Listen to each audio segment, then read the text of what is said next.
Hi, welcome back to my channel, Cosmic Insight Astrology. This is Christina.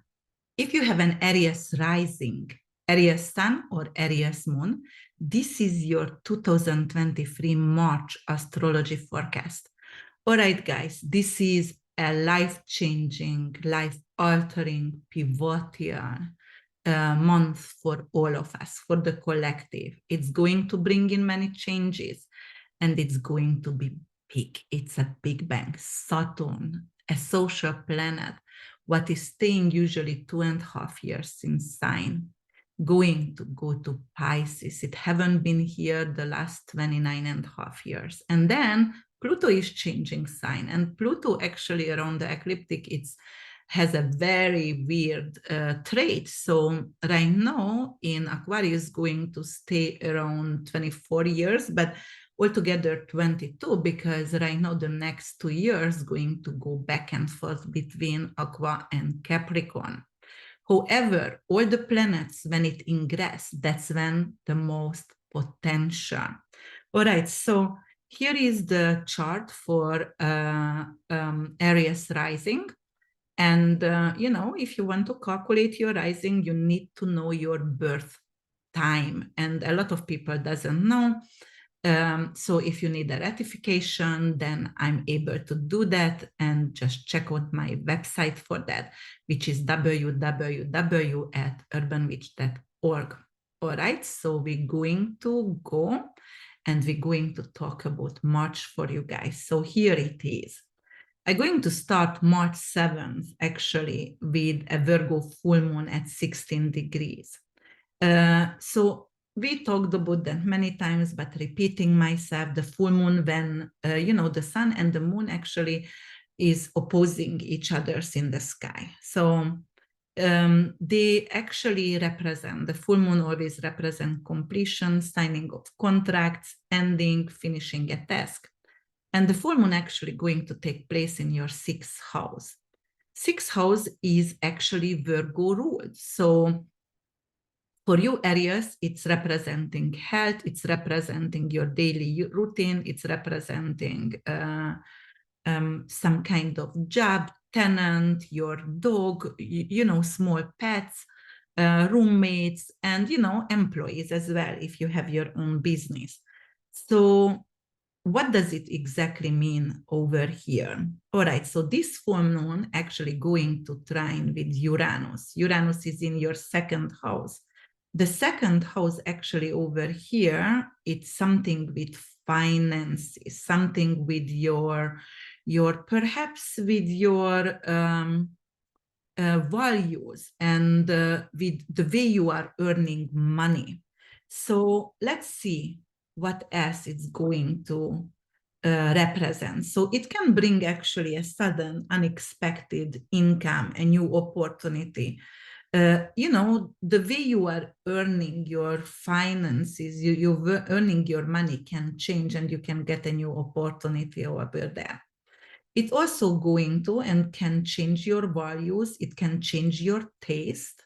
For example, because 2nd house rules or food and taste, actually it could bring in some kind of new, like you can get obsessed with some kind of new food as well, or you're going to try new eclectic foods, like you're gonna become really, really foodie. So because of the full moon is your 6th house, it could actually end something there or doing some kind of completion over there. So maybe your tenant is leaving, or your roommate, or maybe your coworker is leaving, or your employee. So if you are actually, because look, the sun is shining actually in your 12th house, and 12th house is everything but is undercover, and undercover industry, hotel industry, pharmaceutical, unprivileged. So it's taking care of the people who are incarcerated or in hospice, or orphanages, and also it's holistic retreat. And So the sun is shining over there. So you might want to actually take care of yourself mentally. You're going to go to a retreat, perhaps. And look, you have a stellium over here. And on the 7th, when the full moon appears, Saturn also going to come to your 12th house, which is going to be here for 2.5 years. And that is everything working behind the scene.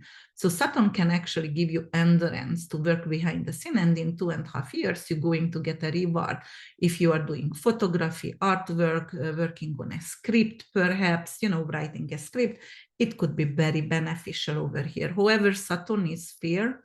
So it could create some kind of really, really heavy dreams, like prophetic dreams, but heavy, and nightmares as well. And, it could actually end for you some kind of addiction. And what else can it do? Like you will, because that's also mental health over here. It could bring in some kind of depression or melancholy for you as well. But it could make you to build up a business, or if you are working as a nurse or in justice system. If you, for example, working as a what is that jail guard, then it could actually bring you reputation. So yes, or long term like contract in those areas, but also it could bring in a really nice retirement as well, because 12th house is retirement. So yes, you letting go of an old job, but if you are in this field, it could be actually very beneficial. So the sun sextile Uranus, the moon is trining, the sun is sextiling Uranus. So it's definitely positive for your financial success over here. And let's talk about a little bit of Virgo and Virgo archetype. So, Virgo is a really detailed and organized sign. Virgo ruled by Mercury, and Mercury actually right now it's in fall in Pisces, so it's not doing very well. It's not heard. And what you have over here, you have to actually, so it's like some kind of hidden conversations over here. You might going to start to work as a spy, or like everything is hidden. So maybe you are a therapist or an advisor, but you have to have that kind of client and doctor confidentially, and you cannot talk about anything, even if you are asked for, because you need to keep the secret. It means like keeping the secret over here. So definitely that. And or it could be writing like either a romantic or a spiritual story. So because Mercury is here, it could definitely be that. All right, so in financial astrology, Mercury is representing actually purchases and selling. So maybe you're going to invest in a creative project. Maybe you're going to be on media, because 12th house is photography and media as well. TV, actually. So, it could support that kind of businesses. And maybe you're going to purchase a remote island, or like that is going to be your first purchase, your Airbnb home, or you're going to start a business, a vacation rental, for example. Or in some cases, people who are really wealthy, they can open up an addiction center or a retreat as well. So yes, Saturn moving here, we were talking about that. And, as I said, it's very good if you are a nurse, or if you are a prison guard, or if you are actually in pharmaceuticals as well, or perhaps crude oil. But Saturn coming over here, actually, it could stop and seize your investment in crude oil. So it wouldn't be very good for that. Or if you are want to distribute marijuana in the 12th house, it could be like, yes, you will need a lot of endurance and like diligent to work through, because Saturn is want to restrict. Saturn is restriction. So Saturn wants to restrict all the holistic treatment, all the medical marijuana, the mushrooms, whatever, psychedelic. But with endurance and fighting for it, you are capable actually to build your empire over here, some of you. Okay, so the full moon is squares with Mars, and Mars is out of bound. It's crazy.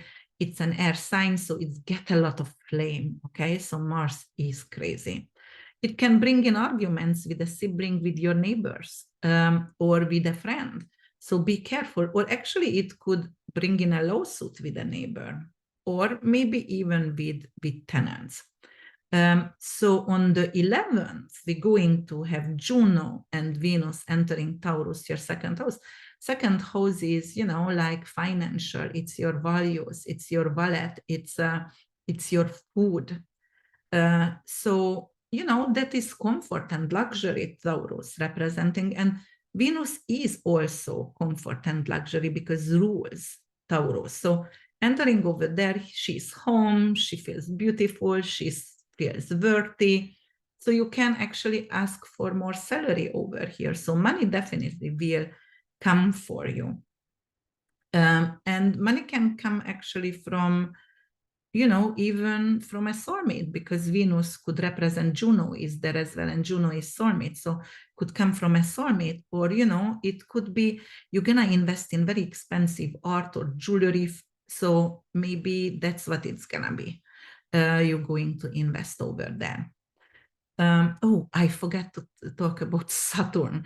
Some people who has Aries rising might not choose integrity, and because Pisces could be a thief, it is really, like taking away something, hiding something.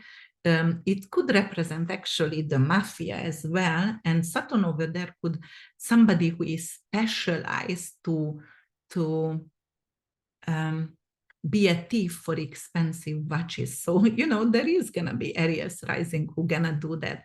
I just think it's funny to mention. All right, let's move forward. And I'm going to go actually, yes, so preserve your money in jewelry and in big artwork if you can.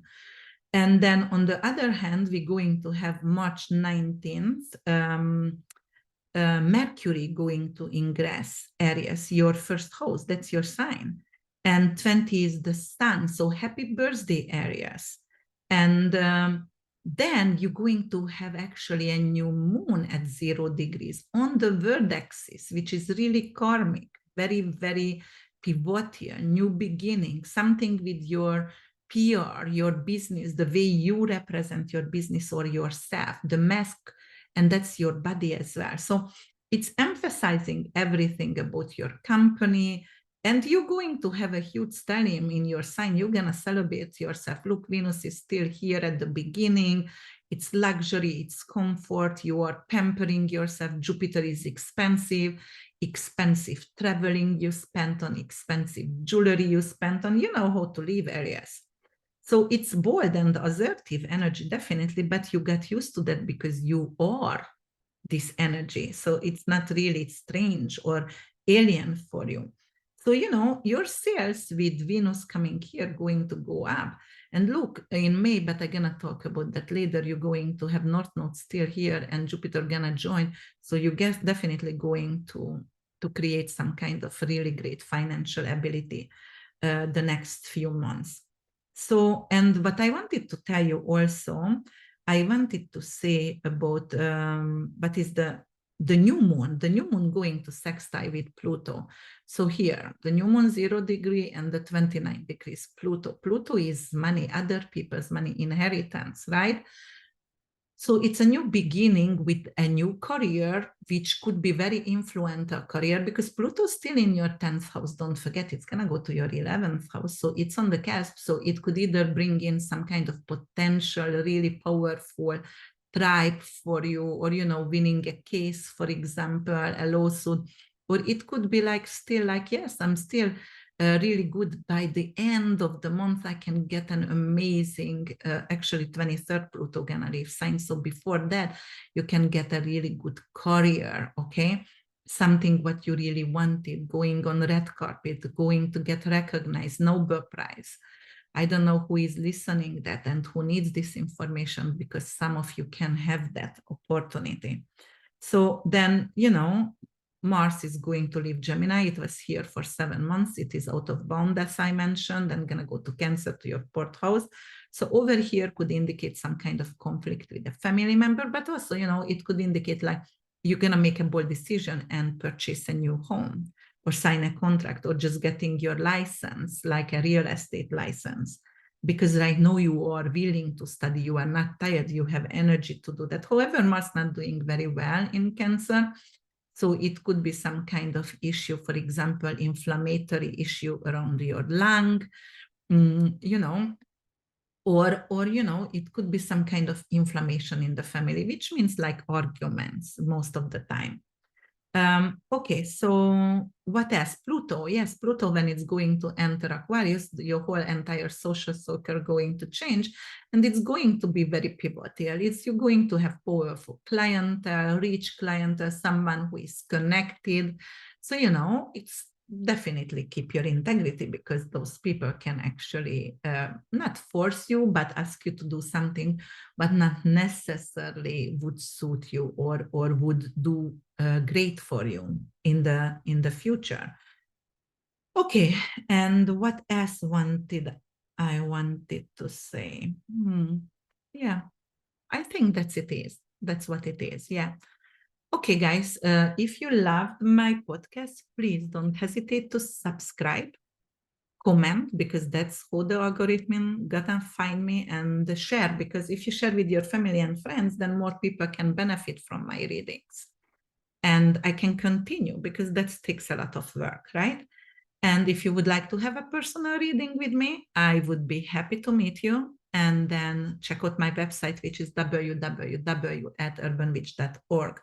Also, that is an announcement. My book came out, and that is a book for, teenagers mostly, 10 till 18, 19 years old. Sometimes some adult could benefit.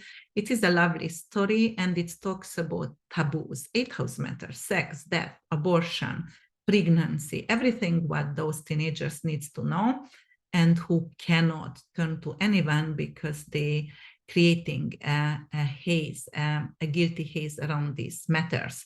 It talks about ghosts, it talks about reincarnation, and, like giving you them a kind of way to cope with those situations. So please check out my book, which title is Let's Talk About That.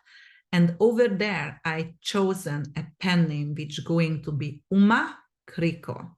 So please support me, buy it on Amazon. It will be on Kindle or Barnes and Nobles, and give me some good review. Thank you so much, guys. See you in April. Bye for now.